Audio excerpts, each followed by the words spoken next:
అక్కా ఆనంది రా ఇలా కూర్చో. పర్వాలేదక్కా. అది కాదే, ఇందాక డాన్స్ చేస్తూ పడిపోబోయావు కదా. అదేం లేదులేవే. ఏంటి లేదు? ఏమైంది నీకు? ఏం లేదక్కా. నేను నమ్మను. గంటసేపు ఆగకుండా అలసిపోకుండా డాన్స్ చేయగలిగేదానివి, అలాంటిది 2 నిమిషాలు కూడా సరిగ్గా డాన్స్ చేయలేకపోయావంటే ఏదో ఉంది. నీకేమైందో చెప్పవే. అక్కా, అదే రాత్రంతా బస్సులో కూర్చుని ప్రయాణం చేసి వచ్చాను కదా, అందుకే అలసటగా ఉంది, కళ్ళు తిరిగినట్టు అనిపించింది అంతే. అంతేనా? మా దగ్గర ఏమైనా దాస్తున్నావా? అయ్యో, నాకు అదే అనుమానంగా ఉంది ఆనంది. రా మారా, ఇప్పటిదాకా అక్క కంగారు పెట్టడం అయింది, ఇప్పుడు నువ్వు మొదలు పెట్టావా? కంగారు పడకుండా ఎలా ఉంటావమ్మా? అదే కదా, ఆ మధ్య నీ కొంట్లో బాలేదని చెప్పావు.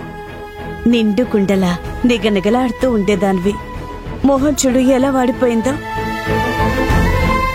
అమ్మా ఆనంది, మీ అమ్మ అనిందని కాదమ్మా, నాకు కూడా అలాగే అనిపిస్తుంది. నీకేదైనా ఆరోగ్య సమస్య ఉంటే అది లోపల దాచుకోకుండా చెప్పమ్మా. వీళ్ళిలా అడుగుతుంటే అబద్ధం చెప్తున్నాను అనే బాధ నన్ను వేధిస్తోంది. నేను మీకు నిజం చెప్పలేను, నన్ను క్షమించండి.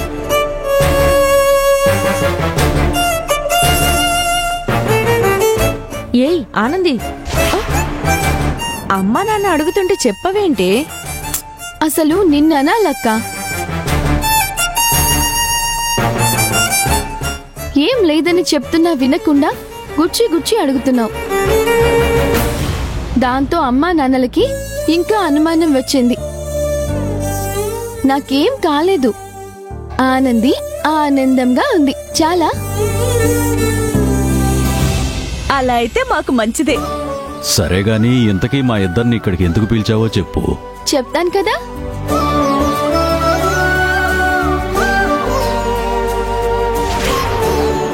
అమ్మా, ఇది నీకు.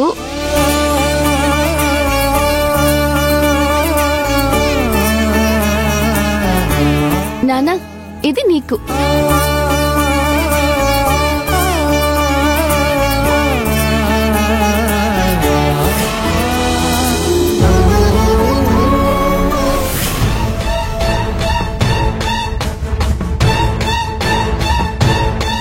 అక్క, ఇది నీకు.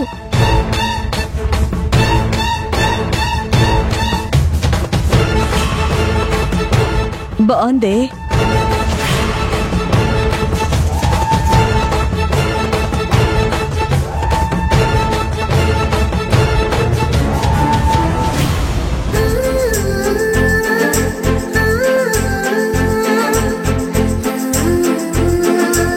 అమ్మా ఆనంది, అమృత అంటే పెళ్లి కూతురు. తనకు బట్టలు తీసుకొచ్చావు, బాగుంది. మాకు కూడా ఎందుకమ్మా? అసలే బోలెడు ఖర్చుంది కదే. అంటే ఏంటి, పెళ్లిలో మీరు కొత్త బట్టలు కట్టుకోరా? ఆ అవసరం ఏముందమ్మా? చాలా అవసరం ఉంది. అది కాదే. ఏంటసలు, మీకు పెళ్లికి కొత్త బట్టలు తెస్తే ఇలా అంటారేంటి? సరే సరే, ఇంతకీ కొత్త బట్టలు ఎలా ఉన్నాయి? చాలా బాగున్నాయమ్మా. ఈ చీర చాలా బాగుంది. దీని ధర ఎంతే? ఏమో, నాకేం తెలుసు, అడిగి చెప్పాలి.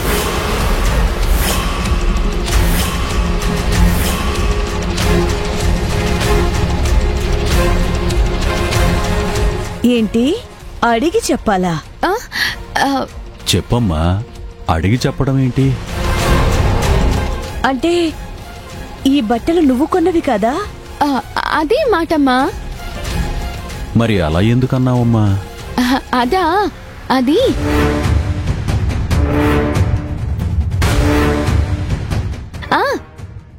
వార్డెన్ మేడం గారు మాట్లాడి ఇంత అయింది ఇవ్వు అన్నారు, ఇచ్చాను. కాబట్టి విడివిడిగా ఎంతైందో నాకు తెలీదు. ఏమైతే చీర చాలా బాగుంది.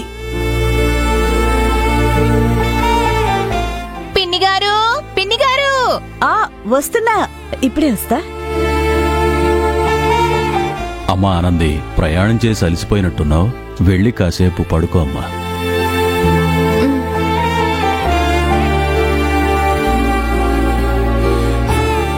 ఆనంది, ఏంటి ఇది? ఏది? ఇది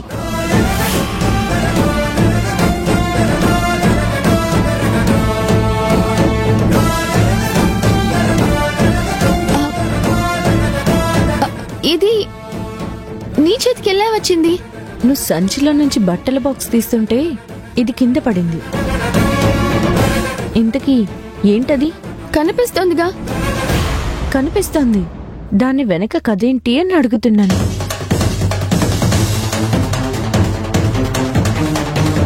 చెప్పవే. అది అక్క. ఆనంది, నాతో రా. ఎక్కడికి? రా చెప్తాను. అరే ఆనంది, ఎక్కడికి? సావ్. ఈ ఖర్చిప్ గురించి అడిగితే ఆనంది ఎందుకంత కంగారు పడుతుంది?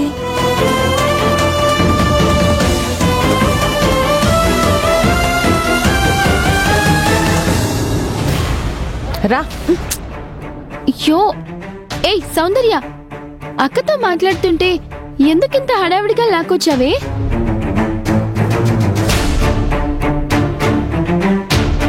ఏంటి, ఎందుకు మీరు అలా చూస్తున్నారు? ఒక పక్క మగ పెళ్లి వాళ్ళు వస్తారు, విడిదింట్లో వాళ్ళకి ఏర్పాట్లు చూడాలి కదా. అది ముఖ్యమైన పని కాదని ఎవరూ అనడం లేదు. దాంతోపాటు నీకు ఇంకో ముఖ్యమైన పనుంది. అందుకే నిన్ను లాక్కొచ్చాను. అంత ముఖ్యమైన పని ఏంటి?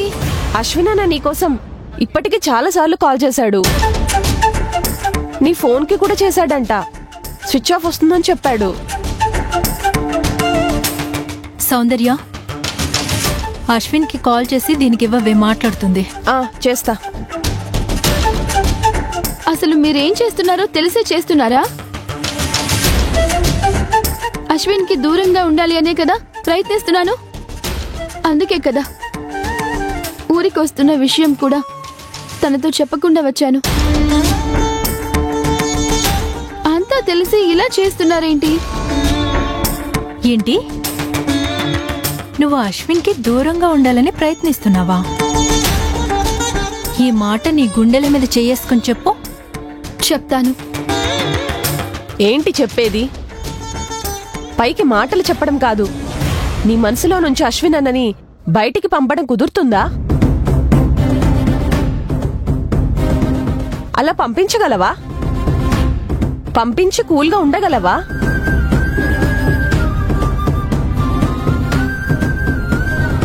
చెప్పవే. సరే, అశ్విన్ని మర్చిపోవాలి, తనకి దూరంగా ఉండాలి అనుకున్న దానివి మనం వచ్చే ముందు వాళ్ళ ఇంటి దగ్గరికి ఎందుకు వెళ్ళావు? అశ్విన్ పారేసుకున్న కర్చీఫ్ని ఎందుకు తెచ్చుకున్నావు? దాన్ని అక్కడే వదిలేసి రావచ్చు కదా. ఆత్మవంచన చేసుకోకానంది. అశ్విన్ అన్న మీద నీకున్న ప్రేమ ఎలాంటిదో మాకు తెలీదా?